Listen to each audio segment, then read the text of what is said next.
This is the Debunking Economics podcast with Steve Keen and Phil Dobbie. The archives. Episode 198.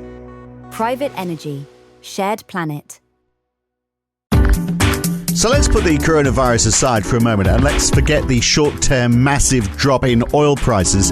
Let's take a longer-term view. We know energy is limited on this planet, but it's also been getting cheaper, not just lately, but in the longer term. So that means we can use more of it because it's costing less. And we know if we put the price up because we think we should, it's the poor who suffers the most. That's what sparked the riots in Paris. So short of placing limits on the amount of energy we all consume, how do we limit our appetite for energy, and can we do it without destroying the world economy? More than has been done by the coronavirus. And importantly, can we do it when power creation and distribution is largely in the hands of private companies? We're going to look at all of that today on the Debunking Economics podcast.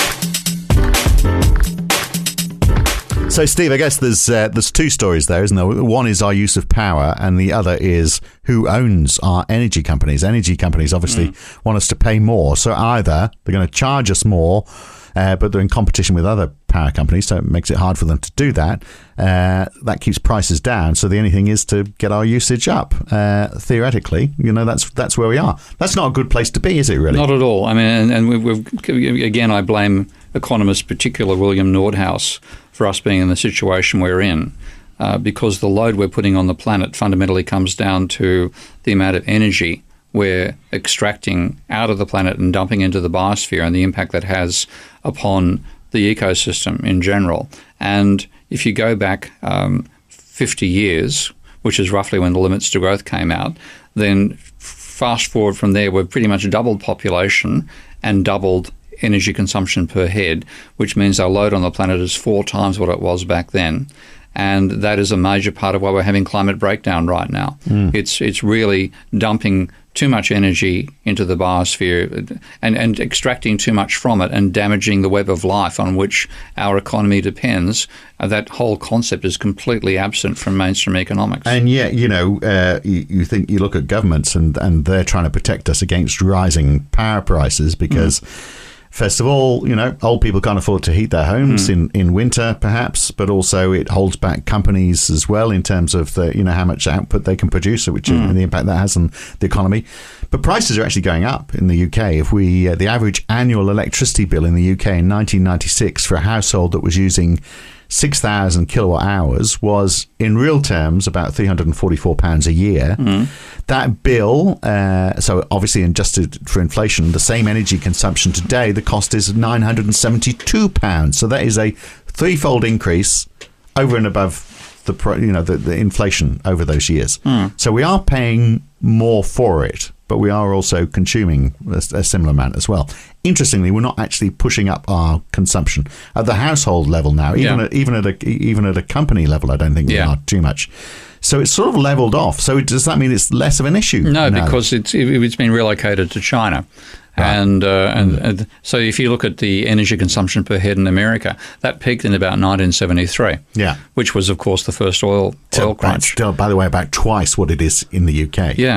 Same in Australia, about twice what it is in the UK. So the energy consumption per head has stabilised while, to some extent, GDP has risen. However, when you look at it, of course, one of our earlier conversations, the workers haven't seen the increase in their standard of living. Particularly, it's been stagnant at pretty much 1970s level for most of the Anglo-Saxon countries. And their power bills have gone up as well. At the same time, So we are getting really caught in a quandary because nothing happens without energy. This is the blind spot in mainstream economic theory. Nothing happens without energy, and yet what we're doing because of energy is generating waste.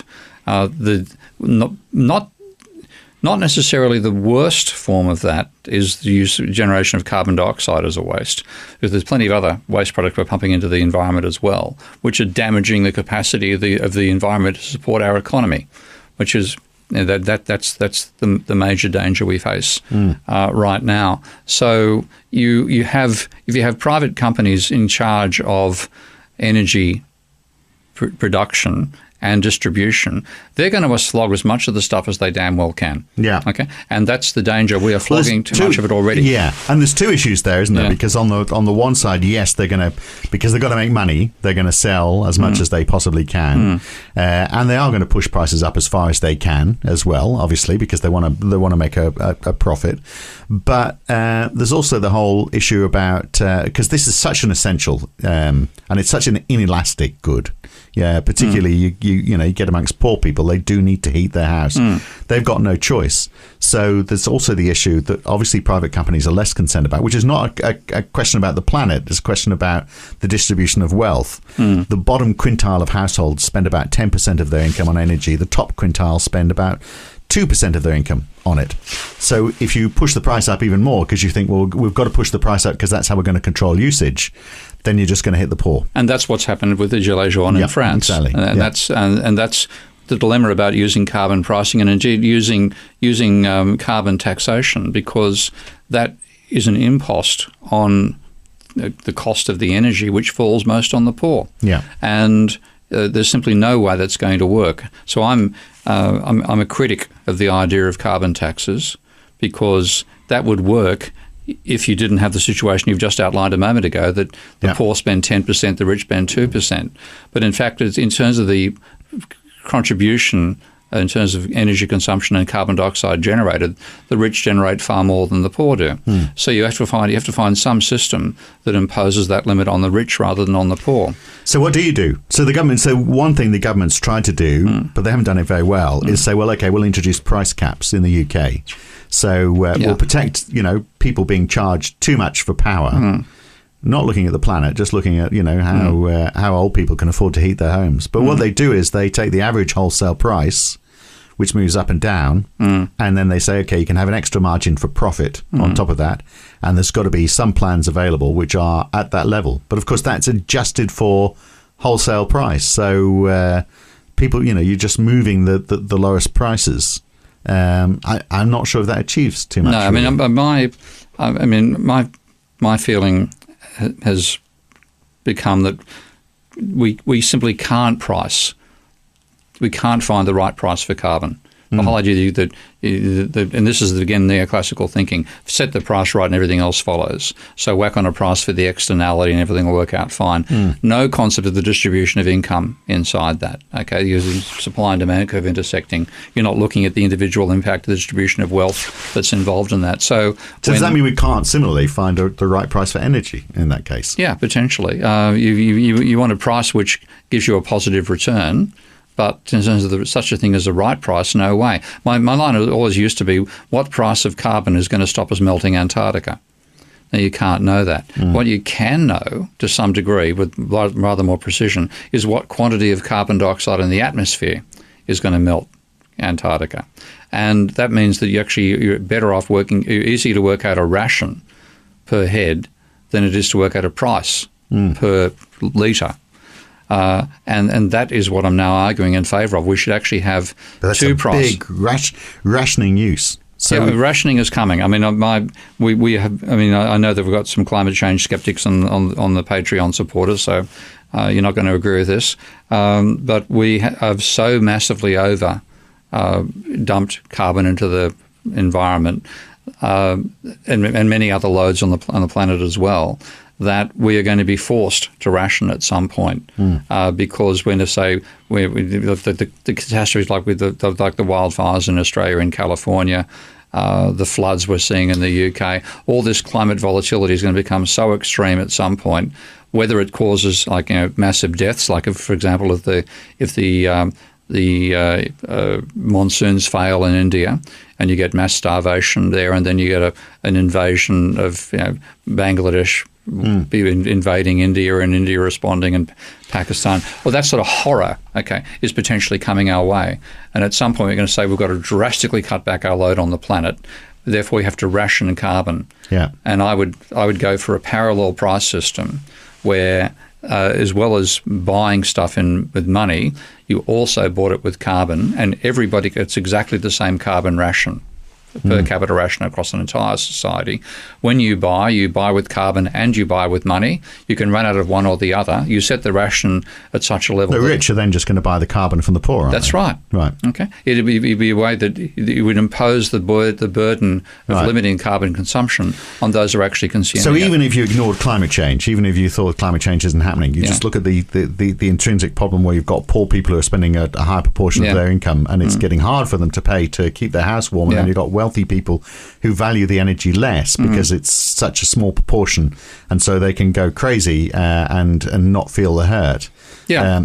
And they actually get an income stream out of it. Yeah, that's right. The poorer people could get an income stream. The poor would then be selling their unused carbon rations to the rich. Yeah. And like to me, what we've done by having a total free market attitude to the planet is that we're consuming far more of the planet's resources than is sustainable for the biosystem of the planet over time. Whether you forget about carbon dioxide, forget about warming, etc., etc. The sheer load we're putting on the planet's biology is incredible. Apparently, something of the order of 90% of the massive mammals on the planet, massive animals quite possibly, including reptiles, 90% of that mass is humans or animals bred by humans for consumption or some other use.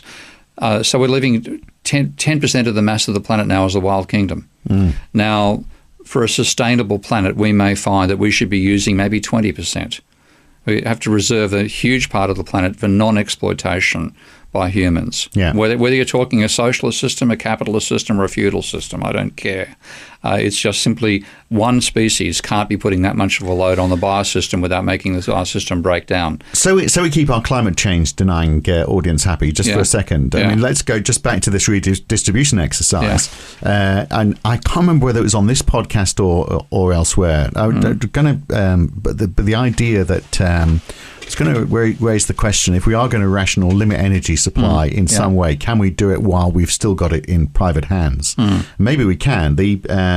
Somebody gave the analogy, it might have been you, it might have been someone we were talking to, it might have been something I read. But the idea that at the moment, energy systems, I think I remember it now, energy systems are a one-way system. So basically you've got a private company that generates the electricity and pumps it down the wires to us, and we are the recipients of it. It's like water coming down from a dam. But perhaps it should be operating more like the internet. So I've got solar cells on my roof. Someone else might have another form of creating power, and it needs to be more of an interchange. So I can actually sell my power to my next door neighbor. It's only a short distance away. Less loss in distribution lines. I might need power during the day. Other people need it at night, and so you start to have a system where you're bartering and exchanging energy.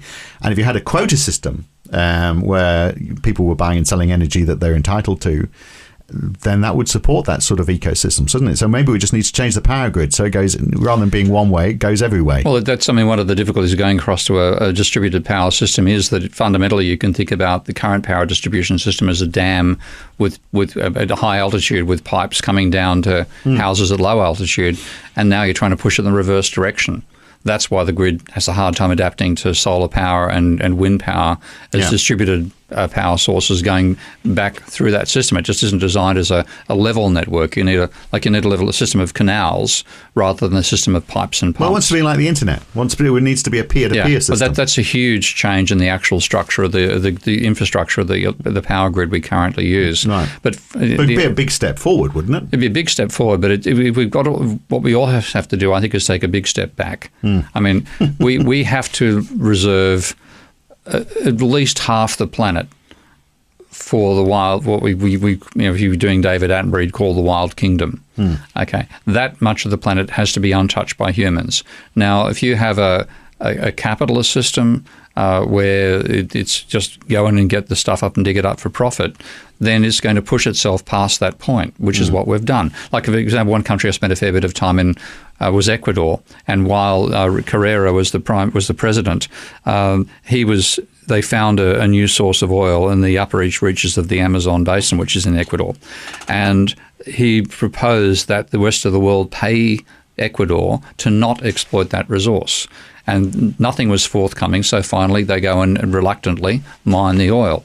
Now, if you get to the point you say, well, in terms of sustainability of the biosphere, for our species to exist on a planet which can have evolution continuing and have other life forms existing and not being, have their habitats destroyed by humans, we have to limit ourselves to X% of the planet. I really think that X is well below 50%.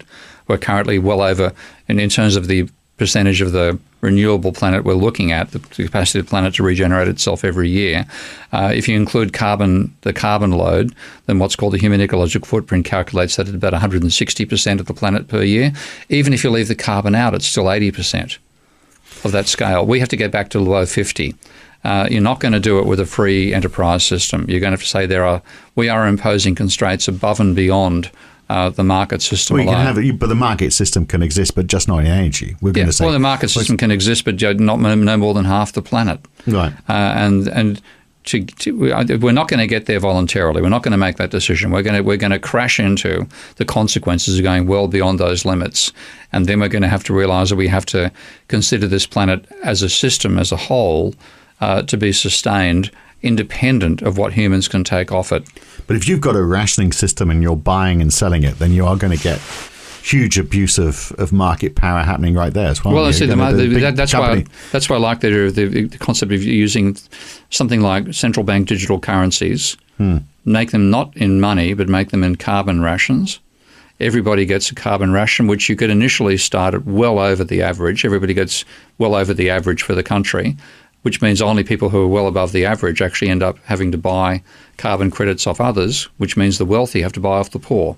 And you have a redistribution system partly reflecting the need to restrain the load we put on the planet and imposing it on those who are currently putting an excessive load, which is not the poor, it's the rich. They're not going to pay much. They're going to pay well below. The wealthy are going to one wonders, screw the poor. Well, they're going to try. But there's one case you could use a market system as a control on a market system, because if you say there's a per capita ration and that ration reflects the load that humanity should be putting on the planet, then because of the distribution of monetary wealth, which of course follows a power law and even a hyperpower law, then only the wealthy are going to be the ones who find that being imposed to restrain their consumption. And I guess, you look at the utility getting out of it, so the very poor person is going to value their energy far more than the rich person. They're actually not going to sell it cheap because they do need it more than the rich person does. Yeah, so it's a potential redistribution mechanism.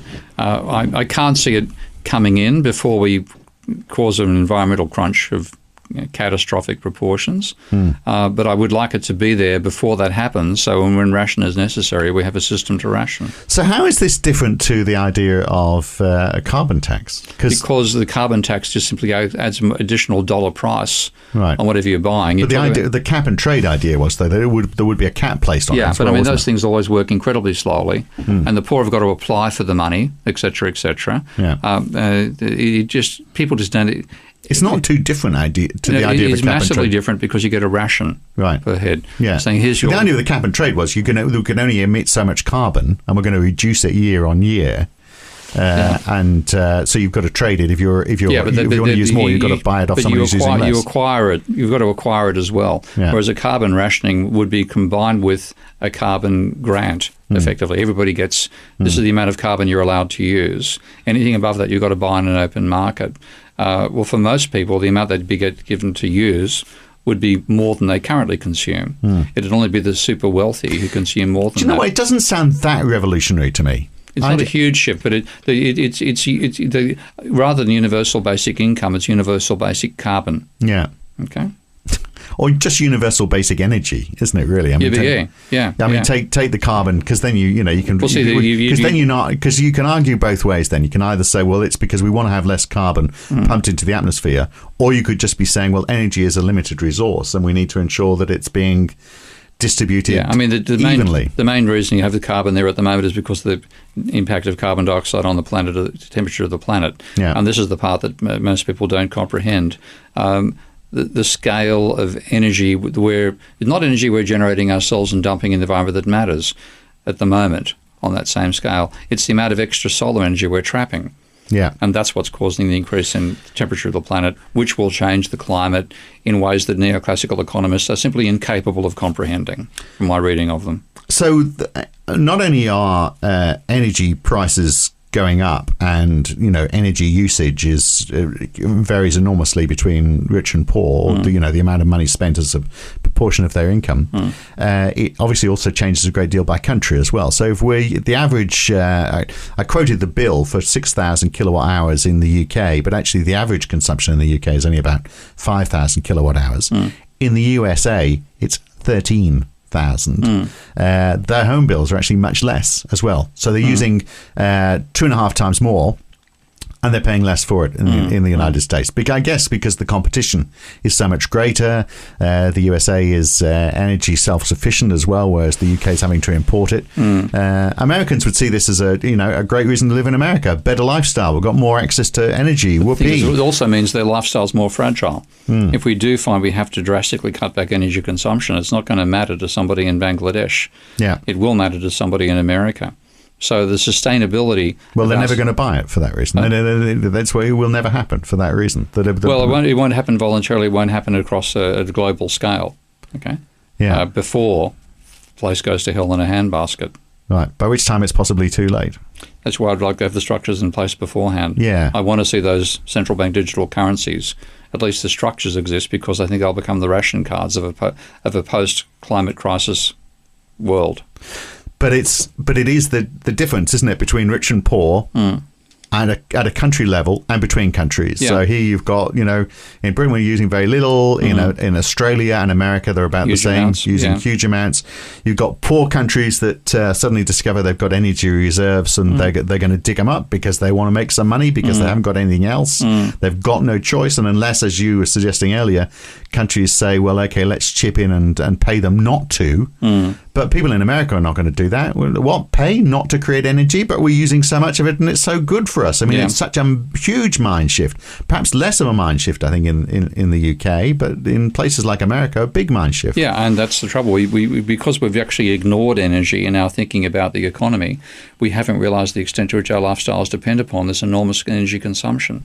And once that becomes obvious, that's the reason why we're wealthy, and if we can't continue it anymore, then there's going to be a plunge in living standards. Quite a massive plunge. And the thing I like about the idea of a carbon rationing system is that at the moment, as we saw with the Gilets jaunes, it's incredibly hard to bring a tax in. Yeah. Because it hits the poor, they'll revolt for good reason, and you get the chaos we're seeing in France these days if you don't watch the BBC. Well, you don't see anything wrong in France at all.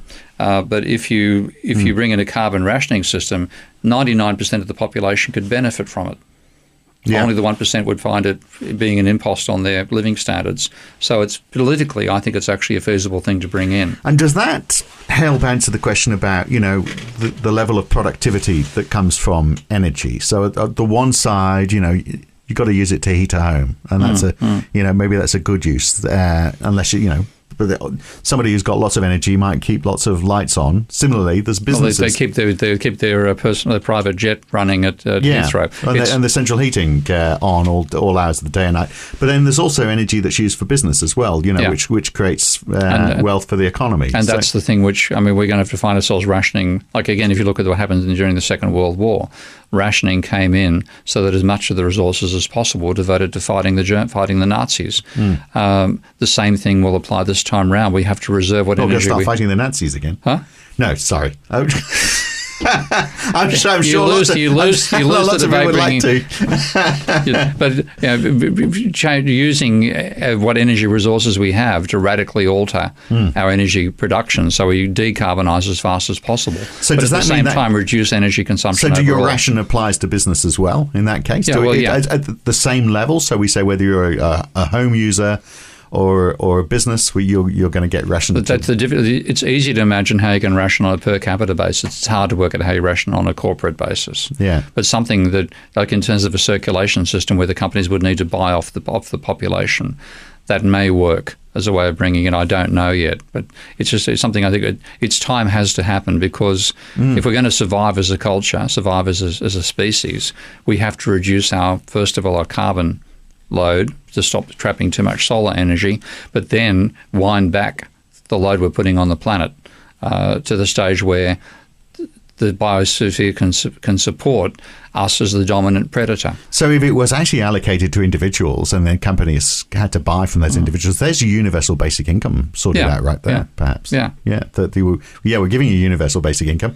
is a certain amount of energy. Yeah, and that's you can sell that to the corporations and sell it to the wealthy. Yeah, I'm just worried about people sitting there with lots of clothes on, freezing to death, old ladies freezing to death because they're selling to corporate America or corporate Britain. But yeah, I guess it could work. But how big an issue is it though when consumption is in the home is actually falling? In the UK anyway, average household electricity consumption has gone from 4.6 thousand kilowatt hours in 2008 to 3.8 thousand kilowatt hours in 2018. This is just for electricity, so we've got gas on top of that. In the US, even total energy consumption seems to have leveled off since about 2005. So we're not consuming more. But I guess the fact is, what we are consuming is too much anyway. Yeah, we've got to reduce that. Yeah. All right. Well, I wonder if that's going to work. The problem is we get back again, don't we? It only works with global government, and no one wants that. You've got to apply it universally. You could bring it at a national level. Okay, you don't have to bring it at the global level, but you could bring it at the national level once you realise just how catastrophic the future we face is, unless we reduce our load on the planet. I mean, even like the coronavirus is not caused by global warming. Okay, what it is caused by is the fact that we make up 90% of the animal mass of the planet, us and our animals, and therefore for a pathogen, we're the perfect place to develop. To expand. The pathogens aren't going to be developing in lions because they're dying out. They're going to develop in humans. So we are partly this is the planet getting even for the load we're putting on the planet.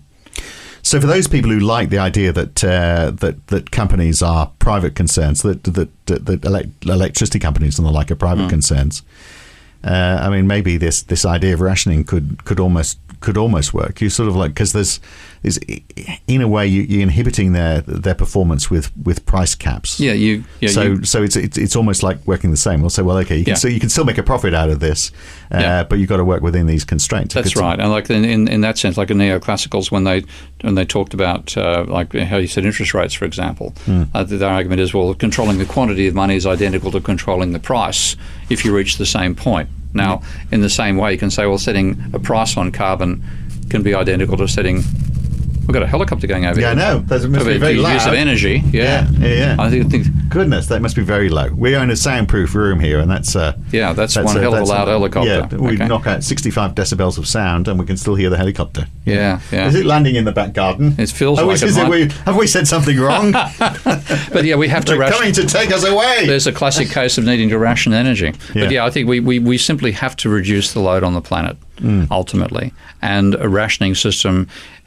We cannot know the amount of carbon that's going to stop. We can't know the price of carbon that'll stop us melting Antarctica. We can know the quantity. Yeah. Okay. So I think in that sense, I prefer a quantity target. If we'd done this 50 years ago when the limits of growth first came out, we could have used the price mechanism. So do you know what? There have been experimentations into universal basic income. I can see how these two ideas can work together so well. Because you are basically saying, yes, here's your money. It just happens to be an energy. Use it how you see fit in an open market for whoever's going to be willing to. And the price will develop out of the rationing system, and the price can be what gives you that universal basic income. Yeah, and everyone's level. We start on a level playing field for what is actually most important for everybody, which is energy. So there have been experiments with universal basic income. There's no reason why you couldn't experiment with this. With universal basic energy. Take a town, give it a go, see what happens. Yep. Well, okay. You heard it here first. First time I heard this. Did you think this yourself, or is this all out of your own head? It's out of. I came up with it, and then I found there's a guy who's independently came up with the same concept. He has a website called Total Carbon Rationing. Right. So I suggest people take a look at that website. It's something I've only realised in the last few months, just by again realising just how suicidally bad economic analysis has been of climate change, and then thinking, how do we turn it around? And pricing is not going to work. Rationing does. And then this guy, Adam, I've forgotten his second name, Adam has already come up with a similar concept and working out a carbon rationing scheme, and I think we need it. Yeah, but how do you stop just the inputs into that? So how do you say, well, okay, there's enough. There's no need for anybody to produce any more energy. Well, for example, we know we've got the 12-year target to, if we want to keep the level of global warming below 2 degrees, we know what the level exactly. We know what we're aiming for, but how do we stop people producing energy? We're saying, well, okay, this is the total amount that the UK requires. But how? So the UK just says, well, okay, the government is our carbon budget, and we're going to buy it. The government's going to buy it or control it. So that's the limit. Okay, right. And then we don't care what the price works out to be. Everybody gets a per capita allowance. So if you're America and you're trying to flog energy to us, forget it. We've used up as much. Yeah. Okay, it's going to push the price of energy up, of course, isn't it? Well, yeah, but I think the rich should be paying the price, not the poor. Yeah. Okay. Interesting. Very good. I like that. Okay. Interesting one to think more about. And look, it would be interesting to see what people listening think about that idea, particularly those who are climate change deniers. I mean, you'd have to accept the fact that there's still a limited supply of energy on the planet, and we want to make use of it for the best purpose. Or the load we're putting on the planet. I mean, again, things like insectageddon, which apparently is mostly more due to light than energy use.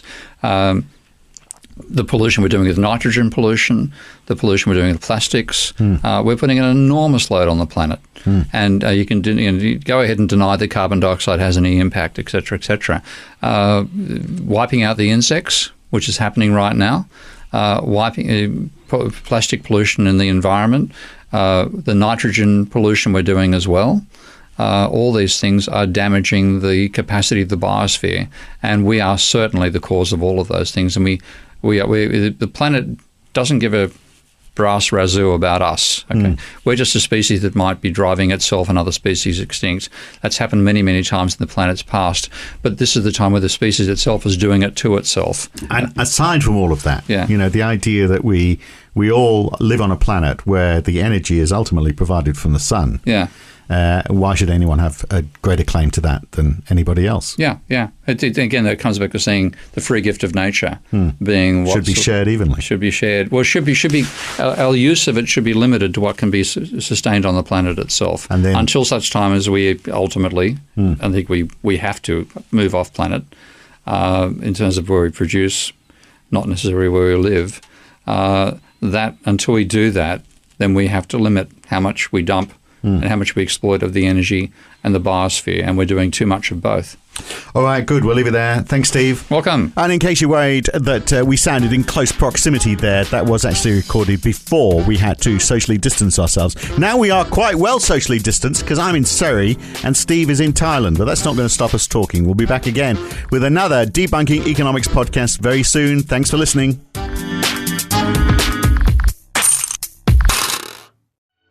If you've enjoyed this podcast, then please share it with your friends, like it on YouTube, and subscribe to this channel.